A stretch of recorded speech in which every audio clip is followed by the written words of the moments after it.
नमस्कार। तो कैसे हैं आप। और आज मैं एक डिफरेंट टॉपिक के ऊपर बात करना चाहता हूं, जो कि है बाहर की लीग्स में हमारे इंडियन प्लेयर्स का खेलना।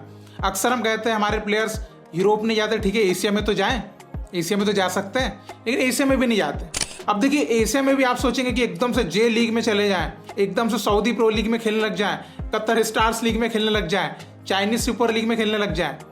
ऐसा भी नहीं हो सकता ना। तो हमको कुछ सिस्टमेटिक वे में धीरे धीरे बाहर निकलते हुए एक एशिया में हमारे प्लेयर्स को अपना नाम बनाना पड़ेगा, इंडियन फुटबॉल को अपना एक छाप छोड़ना पड़ेगा। देन जो हमारे प्लेयर्स की धीरे धीरे डिमांड बढ़ना चालू होगी बाहर के मार्केट में। तो ऐसे मुझे लगता है कि 3-4 लीग है जहां पर हमारे प्लेयर्स जा सकते हैं और वो अच्छा खेल भी पाएंगे, क्योंकि कई बार कुछ हमारे फैंस सोचते हैं कि हमारे प्लेयर्स फिजिकली उतने अच्छे नहीं है, तो हम जाएंगे ही ऐसी लीग में जहां पर टेक्निकली जो हमारे पास चीजें हैं उसके थ्रू वहां पर हम अपना गेम प्ले कर पाएं।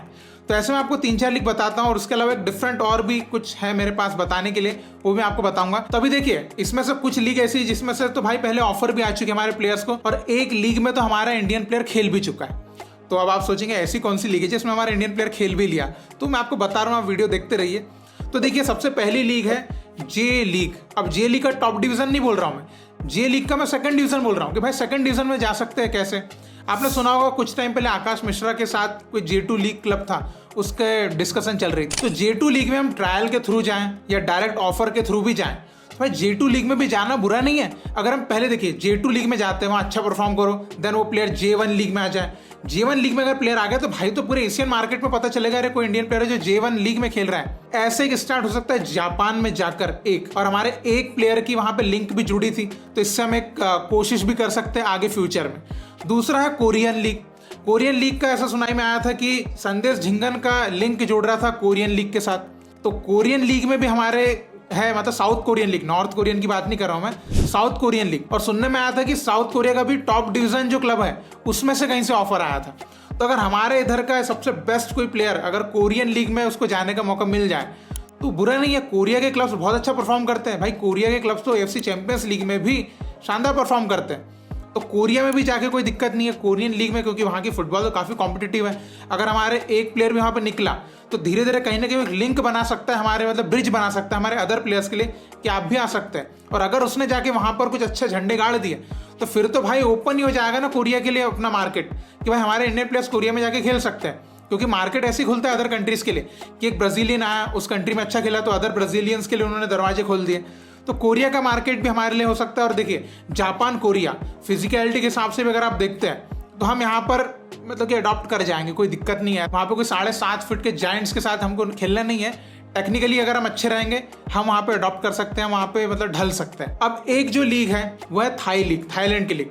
अब थाईलैंड की लीग है ग्रोइंग लीग में आती है, लेकिन थाईलैंड की लीग के क्लब्स भी जो है चैंपियंस लीग में जा रहे हैं, मतलब AFC चैंपियंस लीग एलिट में, और वहाँ की टीम भी अभी ग्रो कर रही है जैसे कि आपने देखा। तो थाईलैंड की लीग बड़ी कॉम्पिटिटिव, भले उनकी फुटबॉल टीम की रैंक और ये सब मत देखिए, उनकी फुटबॉल लीग बड़ी कॉम्पिटिटिव है। अब देखिए मैंने एक बात आपको बोलना भूल गया कि जे लीग की बात करें, के लीग की बात करें या थाई लीग की बात करें, भाई हर जगह पे हमारे यहाँ पर AFC कोटा चलता है। तो AFC कोटा में वो AFC के ही किसी कंट्री के प्लेयर को ले सकते हैं, और फॉरेन कोटा में वो बाहर यूरोप के और अफ्रीकन इन लोग को लेते हैं, साउथ अमेरिकन। लेकिन देखिए AFC कोटा जो है ना उनके पास एक प्लेयर ले सकते हैं उसमें। अब वो एक प्लेयर में भाई उनके पास क्या है कि वो बहुत ही अच्छा प्लेयर ले तो कुछ फायदे की बात रहेगी। तो आप सोचेंगे हमारे इंडियन प्लेयर क्यों लेना चाहेंगे, तो इंडिया का बेस्ट प्लेयर ही उधर जा सकता है, ये भी है। ऐसा कोई भी नहीं जा सकता जो इंडिया का टॉप मोस्ट मतलब यहाँ पे एकदम खतरनाक परफॉर्मेंस दे रहा होगा वही प्लेयर उधर AFC कोटा में जा पाएगा, क्योंकि उनके पास एक ही प्लेयर तो ले सकते हो, बाकी ले नहीं पाएंगे। तो ये भी है। तो इसलिए हमारे जो टॉप नॉच प्लेयर्स हैं उनको ही ये अपॉर्चुनिटी है कि भाई वो जाके उधर ट्राई कर सकते हैं। अब सेम जैसे मैं थाई लीग की बात कर रहा हूँ तो थाई लीग में भी सेम है। और देखिए थाईलैंड में ब्राजीलियन प्लेयर्स या साउथ अमेरिकन प्लेयर्स की बात करें, उनकी डिमांड बहुत ज़्यादा है। अब हर क्लब में देखिए आपको ब्राजीलियन भरे पड़े मिलेंगे, मतलब ब्राजीलियन से ऑब्सेस्ड है वो लोग, मतलब एकदम ब्राजीलियन चाहिए उनको। तो अब देखिए मैं यहाँ पर एक बात बताना चाहूँगा कि थाईलैंड में अब क्या होता है, यहाँ पर एशियन कोटा भी चलता है, ASEAN। तो उसमें क्या होता है, उनकी जो एशियन रीजन जो कंट्री है उनका जो फेडरेशन है, लोकल रीजनल फेडरेशन, उसके भी प्लेयर को लेना उनके रीजन में हर कंट्री की लीग में कंपलसरी है। तो वो तो उनके 2-3 प्लेयर वो भी लेते हैं। और एक और चीज़ ये भी कि AFC कोटा भी अलग है, तो AFC में अगर वो लेंगे तो उनको बहुत ही अच्छा प्लेयर भी चाहिए। तो हमारे यहाँ के प्लेयर लेकिन वहाँ जाकर ट्रायल दे सकते हैं। प्लस अगर कोई डायरेक्ट लिंक जुड़े, अब जैसे मान के चलिए छांगटे जैसा प्लेयर डायरेक्ट साइन कर सकता, कोई दिक्कत नहीं है। सहल डायरेक्ट साइन कर सकता है, ये प्लेयर अच्छे हैं ना। क्योंकि थाईलैंड में भी सारी थाईलैंड फुटबॉल टीम के प्लेयर आप देखेंगे तो सारे तो वर्ल्ड क्लास नहीं खेलते हैं। कुछ जो उनके बाहर खेलने लगे हैं बाहर की लीग्स में, वो थोड़ा अच्छा गेम प्ले हो गया उनका, और बाकी लीग कॉम्पिटिटिव है, इसकी वजह से उनकी कंट्री की फुटबॉल ग्रो होने लगी है। बाकी उनके भी प्लेयर्स कुछ बहुत ज़्यादा क्लास उनमें नहीं है, ये सिंपल सी बात मैं आपको बताना चाहूँगा।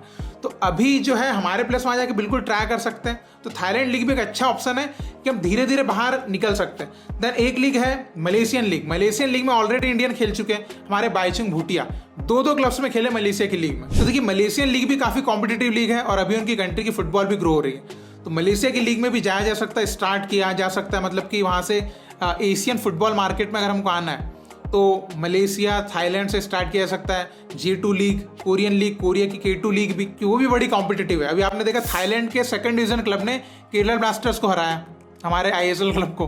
तो कॉम्पिटिटिव लीग है भाई वहाँ पे। ऐसा है कि बस अपने को ट्राई करना पड़ेगा, लेकिन पैसा कम मिलेगा, ऐसा 2 करोड़ रुपए सैलरी नहीं मिलेगी, तो सोचना पड़ेगा। तो ये एक है कि अगर हम धीरे धीरे भी ऐसी इन कंट्रीज़ के थ्रू भी बाहर निकलना चालू करें धीरे धीरे करके, तो भी हम एशिया में जा सकते हैं और हमारा मार्केट जो बना सकते हैं धीरे धीरे हमारे प्लेयर्स का। क्योंकि डायरेक्टली आप बोलेंगे कि एकदम से हमारे इंडियन प्लेयर को बड़ा ऑफर आए और सीधे सऊदी प्रो लीग का नसर साइन कर ले, ये पॉसिबल नहीं है। हमको पहले प्रूव करना पड़ेगा। आज जापान के प्लेयर, कोरिया के प्लेयर की क्यों डिमांड हो रही है? क्योंकि उन्होंने प्रूव किया है। और ऐसे अदर प्लेयर्स की भी हम बात करें तो उनकी डिमांड इसीलिए है क्योंकि प्रूव कर रहे हैं, तो वो हमको भी करके दिखाना पड़ेगा। अब देखिए ये एक ऑप्शन है कि फिर एशियन मार्केट में नाम बना के देन यूरोपियन मार्केट को अट्रैक्ट हम कर सकते हैं। तो पहले तो एशियन मार्केट में नाम बनाना पड़ेगा, तभी यूरोपियन मार्केट अट्रैक्ट होगा। इसके अलावा एक डायरेक्ट ऑप्शन ये भी है कि या तो आप यूरोप के जो लोअर डिवीजन है उसमें खेलने चाहिए, उधर अपना नाम बनाइए, धीरे धीरे उधर इंडियन प्लेयर्स का नाम बनेगा तो एशियन मार्केट अपने आप जो है वो इन्वॉल्व होना चालू होगा। और एक और है कि साउथ अमेरिकन, जैसे अभी उरुग्वे में गए हमारे विजय छेत्री वहाँ के 2nd डिवीजन क्लब में, तो ऐसे साउथ अमेरिकन मार्केट में भी जा सकते हैं। उधर का काफ़ी गेम प्ले स्टाइल काफ़ी चेंज होता है, लेकिन अगर उधर भी हम थोड़ा बहुत अगर धीरे धीरे हमारे प्लेयर्स जाएँ तो ग्रो करना चालू करेंगे हमारे प्लेयर्स, उनके लिए भी एक दरवाजा खुलेगा कि साउथ अमेरिकन मार्केट में हम खेल सकते हैं। और ऐसे धीरे धीरे हमारे प्लेयर्स जो बाहर की लीग में खेलना चालू करेंगे। तो मेरा मकसद यही बोलने का है कि हमारे प्लेयर्स को बाहर निकलना ही पड़ेगा, बिल्कुल अंदर ही रह के यहीं खेल के हम उतना नहीं कर पाएंगे। और देखिए हम जैसे मलेशिया में खेल ले, थाईलैंड में खेल ले, ऐसा खेल के धीरे धीरे हम जो है UAE का market, Qatar stars league, Saudi pro league, A league Australia की, इनमें जाएंगे धीरे धीरे। तो जब हम इन लीग्स में खेलेंगे ना, जैसे जापान, कोरिया, इनको भी इंक्लूड कर लो, तब हमारे प्लेयर्स को देखेगा पूरा, मतलब कि टॉप जो फुटबॉल ऑडियंस है वो देखना चालू करेगी कि अरे इंडियन प्लेयर है ये। तो वहाँ पे अपने को पहुँचना पड़ेगा, ऐसे तो काम नहीं बनेगा। तो ये है कि हमारे प्लेयर्स किन एशियन लीग से स्टार्ट कर सकते हैं, कहाँ पे जा सकते हैं, ये मैंने आपको बताया। बाकी आपके दिमाग में भी अगर ऐसी कोई लीग है कि भाई यहाँ पे भी जा सकते हैं, देखिए CAFA भी एक ऑप्शन है कि CAFA रीजन की जो कंट्रीज है, लेकिन वहाँ फिजिकलिटी का इशू आ जाएगा। मैंने वही बोला जहाँ पे फिजिकल वे में, स्ट्रक्चर में हम उन्हीं के जैसे मलेशियन, थाईलैंड वैसे ही है, तो इसलिए मैंने थोड़ा सेम इस हिसाब से बोला। बाकी आपके जो भी थॉट्स आप जरूर कमेंट में लिखिएगा। इसी तरह इंडियन फुटबॉल को सपोर्ट करते रहिए। बहुत बहुत शुक्रिया वीडियो देखने के लिए। जय हिंद, जय भारत।